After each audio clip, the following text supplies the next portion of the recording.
you teach Pilates, yoga, and meditation, which I totally know what it is. And then you teach, is it Gyrotonic or Gyrotonic? Gyrotonic, yes. Gyrotonic. Okay. Also, the creator of Menopause Pilates, which is a course for clients, but also for teacher, and is accredited. Yes, that's correct. And as a menopause expert, you're collaborating with other experts, but also with the Menopause Charity. What is the difference between Pilates and yoga? So I've done both, and for me, it's pretty much the same. But obviously, as an expert, you can tell me the real difference. Okay. Well, I mean, yoga is a very old tradition, and yoga has a spiritual aspect to it. And Pilates, although you can say that obviously with the mind-body connection, it can get very meditative, it doesn't have that spiritual arm in the same way that yoga does. Also, I think, I mean, for me, there are very definite similarities, but they are very different as well. And you know, there are movements within Pilates which are similar to yoga, but it's a different concept. So, and if you think about all the different types of yoga you can do as well, it's a huge variety. But I would say that the spiritual side of it is traditionally, I mean, yoga originally was meditation, was just sitting. So the movement aspect came because people couldn't sit still for that length of time, so they had to move first. Fine if you were a monk and you've been practicing it since you were a child, and sitting to meditate was okay for you, but the movements, the asanas, were developed to enable people to sit and meditate. So it's all that spiritual side of it, which is very different, really. And also in Pilates, we have these big pieces of equipment, spring-based equipment. So in a studio, you have these, what people call machines, but they're large, which of course in yoga you don't have. Do you have as many types of Pilates as you have of yoga? Because you've touched on that. Good question. I don't know the answer to that. I mean, I would guess not yet, because Pilates as a method has been around since, well, over 100 years, but it doesn't have that long history. And of course, there is a classical form of Pilates, people who do the original repertoire and they stick with that and they follow the same sequence. And so it's a very, and that's a beautiful method of teaching it. And then you've got people who do a more contemporary version. So, it's a lot of it depends on the training of the teacher and which way they have gone as to how they will interpret the work. Are there any principles to Pilates? Oh yes, there are principles to Pilates. So breathing is, I mean, again, there are definite principles. So you've got breathing, you've got alignment, you have got core stability people talk about, but that goes with the breath, really. You've got organization of your shoulder girdle and your lower body with the ground, so low back, spinal articulation. So all these different things that you address within your Pilates class or term, or whichever, however your teacher is presenting it. So you're looking at movement, potential, and health, really, and well-being. I have a studio, and on my page people can see pictures of my studio, and I've got the large pieces of equipment, because when I trained originally, which is a long time ago, the only way to train was to be in a studio, and you did an apprenticeship.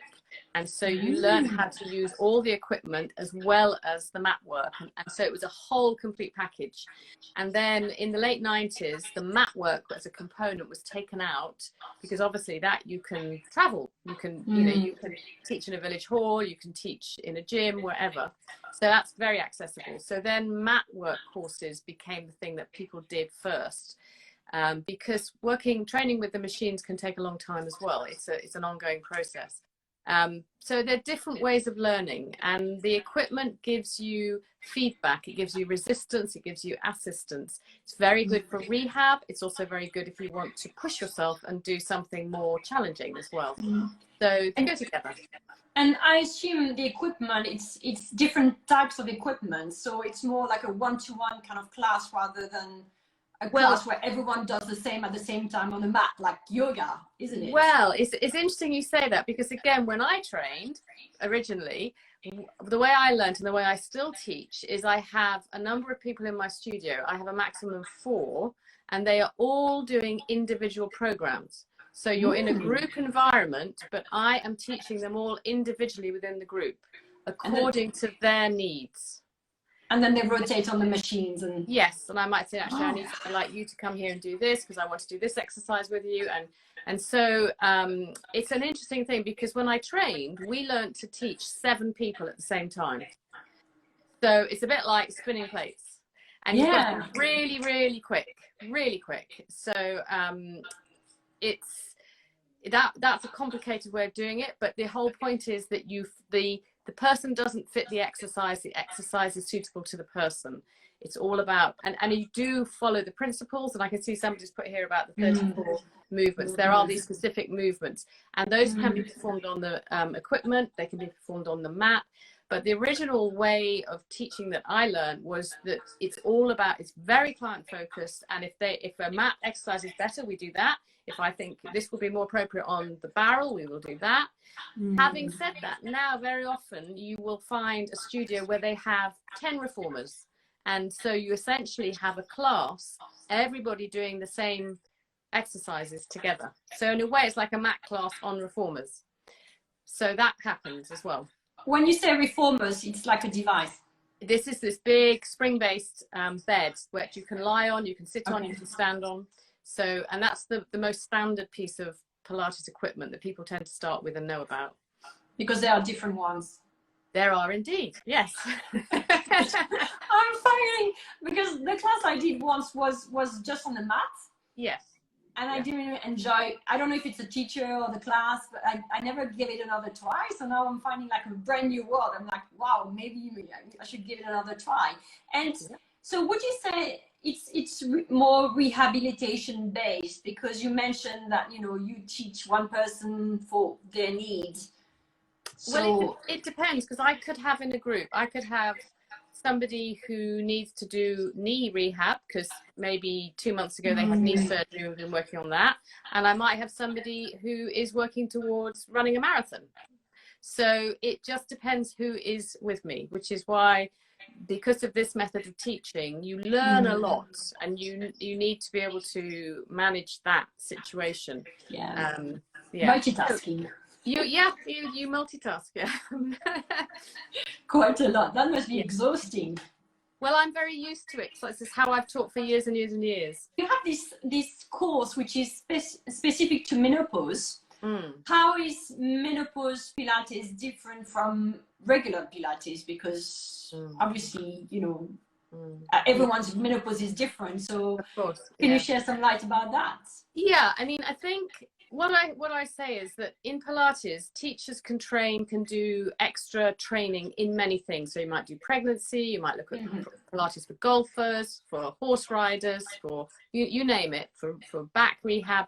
But menopause itself has not been addressed a lot. There's a little bit out there.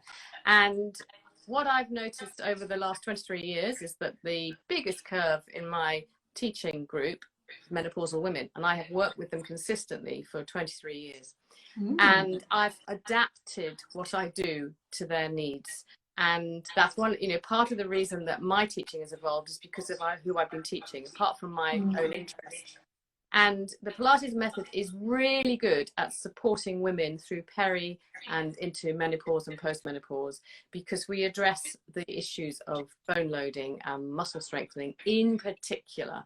And because of the way Pilates teachers are trained, if they do ongoing training, they are familiar with conditions and managing issues, and actually bringing that together around menopause and helping women understand how their particular issues might relate to menopause and how particular aspects of Pilates can help that is important, I think. So it's an educative process as well. It's going to depend why you're doing it.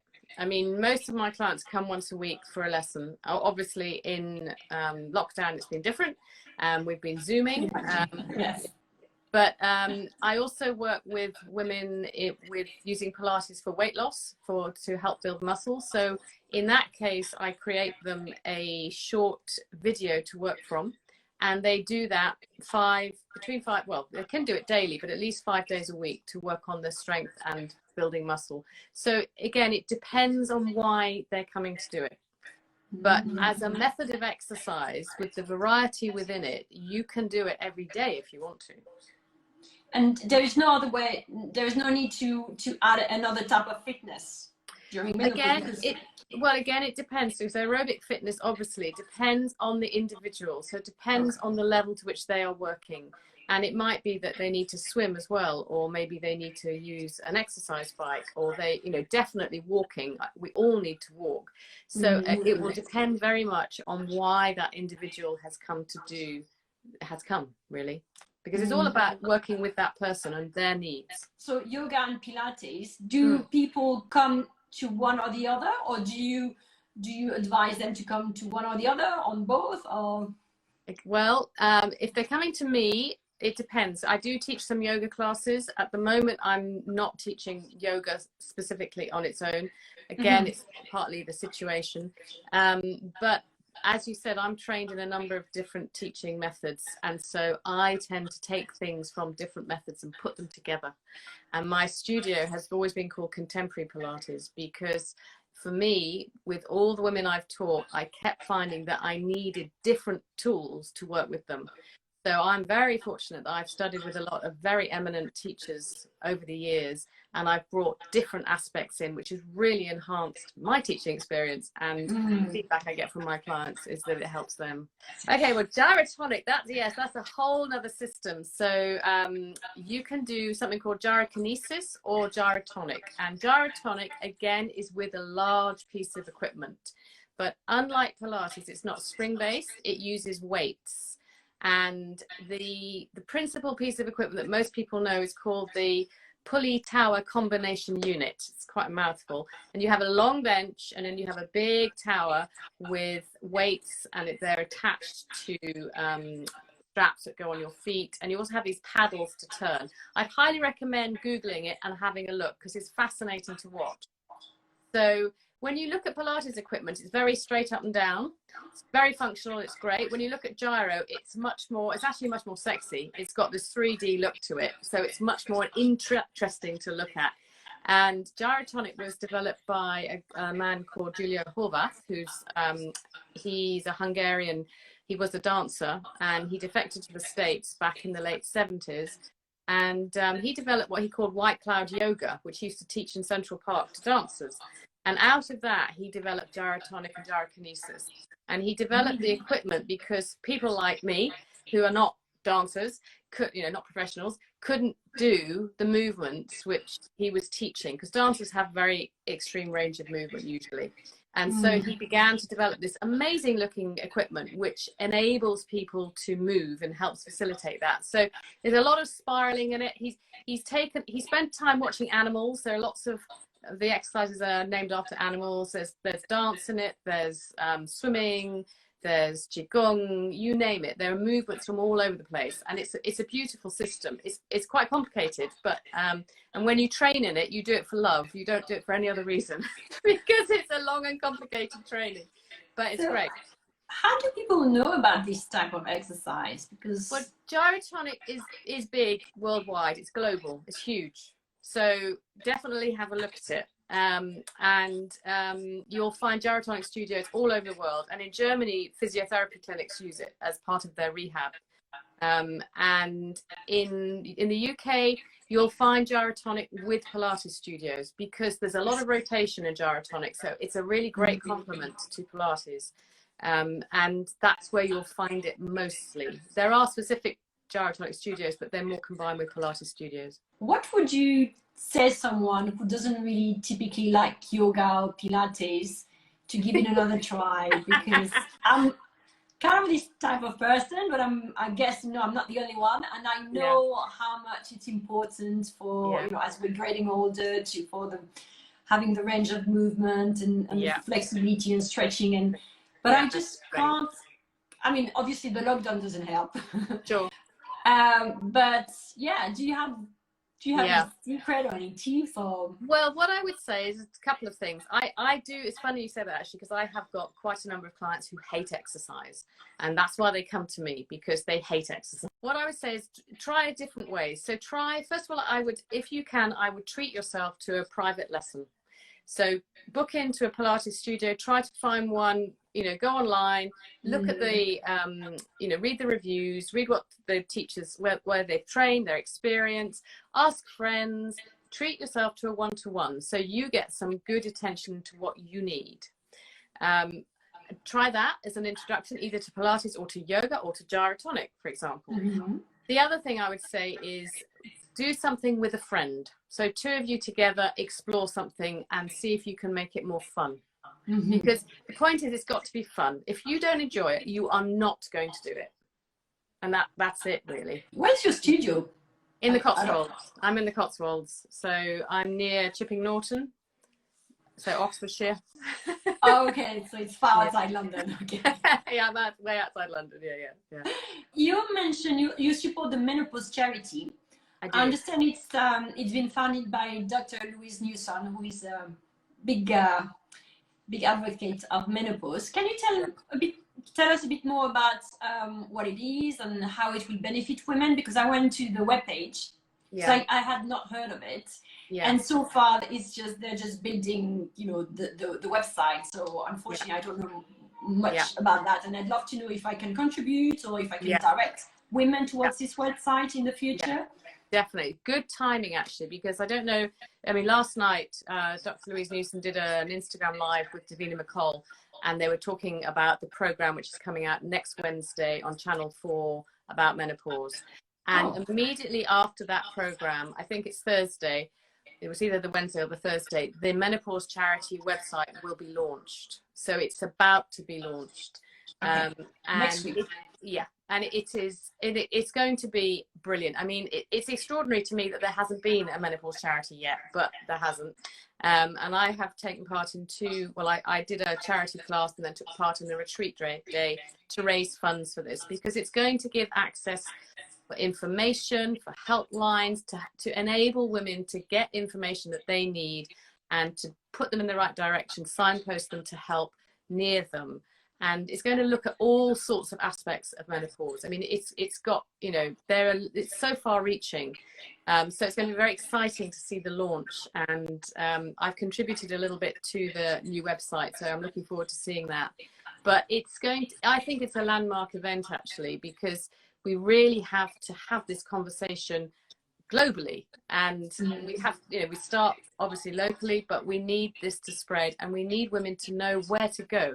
You know, if you want to have help, very often you can go to a charity. Well, this would be the way to go, so that you can then be directed to the appropriate place for you nearby.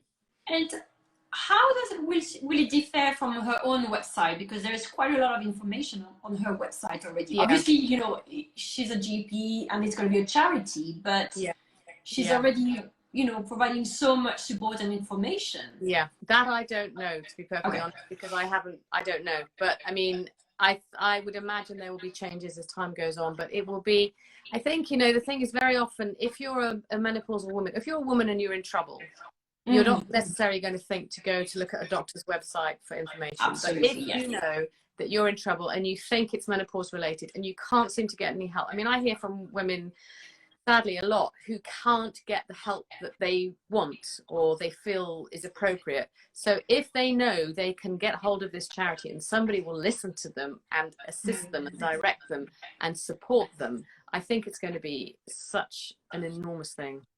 Absolutely, absolutely. Would you mind sharing some information about your own menopause? Happy to. What would you like to know? Well, I don't know what there is to know about your own menopause. Do you want to share perhaps a bit of your journey or your key learnings or anything that would support, you know, and help other women going through this transition? Any tips, perhaps?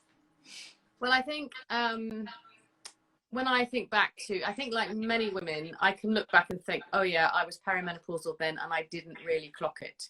I was quite late into my perimenopause as I understood it. I was around about 50 before I seemed to have any real symptoms. Yeah. So amazing. So I didn't have, I mean, I had my last daughter, last baby when I was 40. I don't know if it made a difference, although I do know quite often if you have a baby later, you can be thrown into menopause. But in terms of how I felt, I didn't really feel an impact until I was about 50. And then my perimenopause went on till I was 55. So I was quite on the later side of things. But for me, I think even though I knew the symptoms of menopause, even though I've been working with women for so long, I still didn't really understand the full impact until I felt it in my own body. So I think that's what happens with lots of experiences. You know, you can believe something, but then when you have the experience, that will transform your understanding. Yeah, it's another story. Completely. And, you know, belief goes out the window because you've got a knowledge becomes much more informative. So for me personally, I had a lot of different symptoms over those years, and I just was aware of them. I did things to help myself. Obviously, I made sure I hydrated well. I've had a low sugar diet since I was a teenager. I opted for that when I was very young, and I think that helped me. I looked at my supplements and I used things like ashwagandha to support me. But despite everything I was doing, I just kept on pushing through. I did the classic, let's push on through. I'll get through this. And it wasn't, well, I gradually built up more and more different symptoms. Worst were palpitations, anxiety, and pain. Because I've used my body a lot in my life, in my work, I've got a lot of structural injuries. I've got injuries from my childhood. I broke my spine when I was young. So I've got a lot of old stuff. I've had surgery when I was little. And all of that came back to bite me, really, with the hormonal depletion. So that was a big impact because I reached the point when I was 55 where I was going to have to close my studio because I literally couldn't keep teaching. I couldn't break the pain cycle. I couldn't sleep. My palpitations were horrendous. I was fainting. You name it. It was just pretty awful. And at that point, I went to a menopause doctor. What I would say is that even though I knew, I didn't act. And partly it was because I kept saying to myself what many women say is, oh, this will pass, this will pass, this will pass. And they do pass. Symptoms do go, and then another one pops up on that mystery tour. But when you have consistent pain day in, day out, that does wear you down. So if they were not manageable, you had to look for help and get help from. Well, I've always had manual practitioner work. So I have a therapist who's worked on my body for a long time. But it wasn't making any difference, and I couldn't actually help myself. I mean, I was working on my own exercises, developing my own way of working to support my body, but it still wasn't enough because the inflammation was so great, and that I didn't really understand. So it was a real learning process. Despite your diet and your good lifestyle, you had inflammation. Massive inflammation, yeah, because of all of the injury sites and the injury, inflammation, you know, and those old injuries, the inflammation just picks up big time.